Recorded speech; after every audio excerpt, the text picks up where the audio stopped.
का निर्माण कार्य बंद है और जितना भी कार्य हुआ उसके बाद इसकी निर्माण की गति रुक गई। कभी कभी ऐसे काफ़ी प्रोजेक्ट होते हैं जो शुरू में तो अच्छी गति पकड़ते हैं, लेकिन कुछ समय बाद उनमें डाउनफॉल या रुकावट आ जाती है। कभी कभी कोई कोई प्रोजेक्ट पर तो कोर्ट केस चालू हो जाते हैं, कोई प्रोजेक्ट पर कोई लेबर की समस्या आ जाती है, किसी पर कोई नेगेटिव घटना घटित हो जाती है जैसे कि अकाल घटना, या कभी कभी पार्टनर में लड़ाई हो जाती है। उसका मुख्य कारण उस जगह पर खड़े किए वास्तु दोष होते हैं। जैसे कि इस नवीन घर का जो निर्माण चल रहा है जो कि भोपाल में बन रहा है, इसका वास्तु विजिट करने के लिए मैं आया हुआ हूँ। इस घर की पूरी संरचना बताता हूँ कि जब इस घर को बनाया जा रहा था तब पूरा वास्तु का ध्यान रखा गया। इसमें एक एक चीज़ ध्यान रखी गई कि जैसे कि कहाँ पर मेन गेट आना चाहिए, कहाँ पर बेडरूम आना चाहिए, कहाँ पर किचन आना चाहिए, कहाँ पर ऑफिस होना चाहिए, कहाँ पर ड्राइंग रूम होना चाहिए। जनरल इस नक्शे को आप लोग भी देखोगे तो शायद यह नक्शा आपको 90% सही लगे, क्योंकि जैसे कि ईशान कोण को इनने ओपन टू स्काई तो दिया है, साउथ ईस्ट में किचन भी दी है, साउथ वेस्ट जोन में इनने मोटा मोटी बेडरूम भी दिया है, और इसी के साथ नॉर्थ वेस्ट में इनने मेन गेट दिया है। उसके बाद भी इसका निर्माण कार्य रुक गया। वास्तु अकेला यहीं तक होता तो आज ना जाने कितने घरों में उन्नति हो रही होती, और इसी के साथ ना जाने कितने घर निर्माण कार्य कंप्लीट हो जाता। लेकिन इसमें अकेला इतना वास्तु नहीं होता। वास्तु में इनकी जो मुख्य गलती थी वह मैं आप सभी को बताता हूँ कि इन्होंने जब इसका निर्माण कार्य चालू किया तब एकदम एग्जैक्ट यहाँ पर कि जैसे कि इन्होंने इस रूम को दिखाइए, इन्होंने इस रूम को साउथ वेस्ट जोन माना, इस रूम को, तो उसके अकॉर्डिंग इन्होंने इस रूम को बना दिया। लेकिन साउथ वेस्ट जबकि यहाँ पर आ रहा था और साउथ वेस्ट में इनने चैम्बर के पूरे पॉइंट निकाल दिए, साउथ वेस्ट जोन को ओपन टू स्काई कर दिया, और साउथ वेस्ट जोन में जैसे ये चैम्बर का गड्ढा जिस दिन से खुदा, मात्र एक छोटा सा गड्ढा जिस दिन से खुदा, उस दिन से इसका निर्माण कार्य बंद हो गया। लेकिन हम लोगों को एग्जैक्ट साउथ वेस्ट पता ही नहीं होता कि करेक्ट साउथ वेस्ट कहाँ पर आ रहा है। इसी के साथ निर्माण कार्य बंद होने का दूसरा प्रमुख कारण कि जो लेबर आती है वह अग्नि कोण से आती है, और जिस साउथ ईस्ट में इन्होंने रसोई घर बनाया, और रसोई घर बनाते समय इन्होंने जो स्लैब रखा यह ईस्ट है, और ईस्ट में जाने के लिए इन्होंने यहाँ पर एक स्टोर रूम बना दिया, और इसका जो स्लैब डिजाइन किया है इसको एकदम साउथ में डिजाइन किया है। जब स्लैब साउथ में डिजाइन करोगे और साउथ ईस्ट जहाँ पर आ रहा है वहाँ पर स्टोर बनाया, इस स्टोर का फर्श दिखाओ, अभी काम भी नहीं हुआ, इस स्टोर में भी गड्ढा बना हुआ है। जब साउथ ईस्ट नीचा, साउथ वेस्ट जोन नीचा, इतने गंभीर वास्तु दोष होंगे उस प्रोजेक्ट में, आप साक्षात भगवान को विराजमान कर देना तब भी वह प्रोजेक्ट सक्सेस नहीं होगा। क्योंकि श्री राम ने पेशवगिरी की गुफा में वह श्री लक्ष्मण से कहते हैं कि हे लक्ष्मण, यह गुफा हमारे निवास के लिए उत्तम है।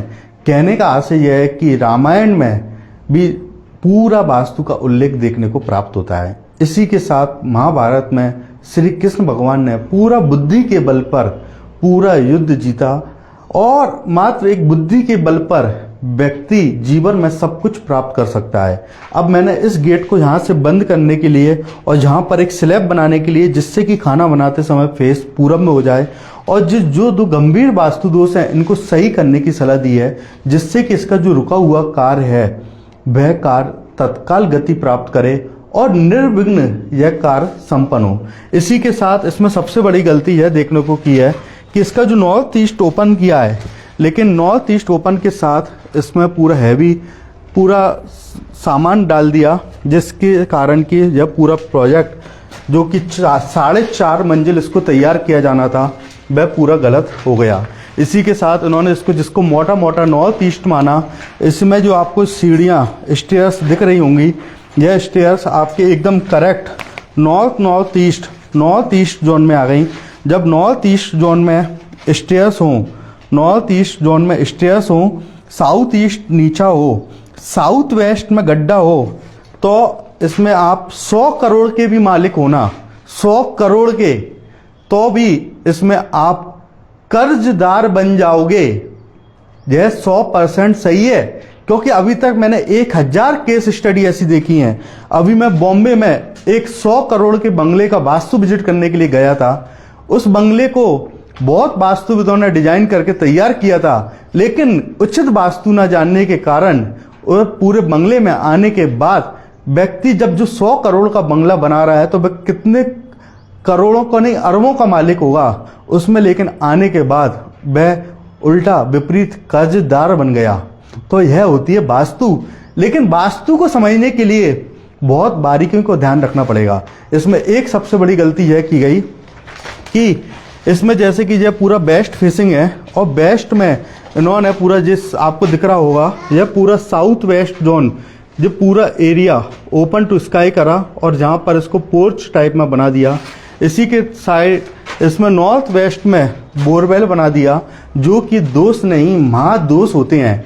लेकिन सबसे अच्छी बात यह देखने को मिली कि इनका पुण्य, इनका जो भाग्य था वह बहुत उच्च लेवल का था कि यह कार्य भले ही 1 साल से बंद पड़ा है, लेकिन बोलते हैं ना जब व्यक्ति का समय अच्छा होता है भले ही देरी होती है कुछ अच्छे के लिए होती है।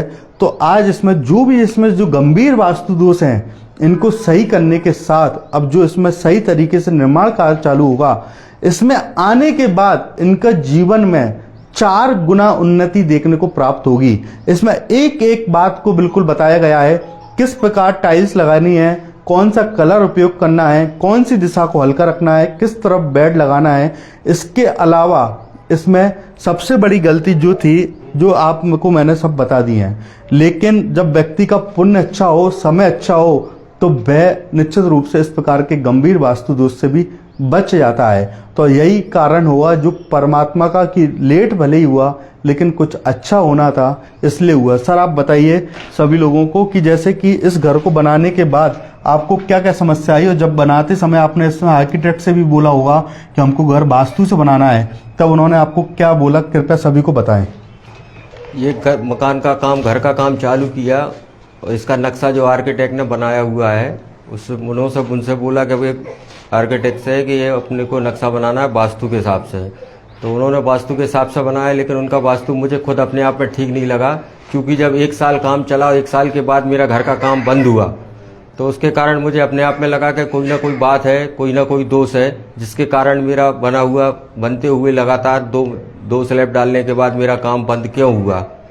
फिर जैसे ही मुझे लगा, फिर मैंने और लोगों से बातचीत की, फिर भैया को बताया, तब मेरा काम कुछ मुझे समझ में आया और इसके कारण से आज मेरा पुनः फिर से वास्तु के हिसाब से मेरा काम होने जा रहा है। निश्चित रूप से मित्रों, न जाने हम कितने ऐसे उपाय करते हैं जिससे कि हमारे जीवन में उन्नति हो, उद्धार हो, लेकिन जो मुख्य जड़ होती है भूमि और वास्तु, उसको ही नहीं जानते, ना उसकी बारीकियों को समझ पाते।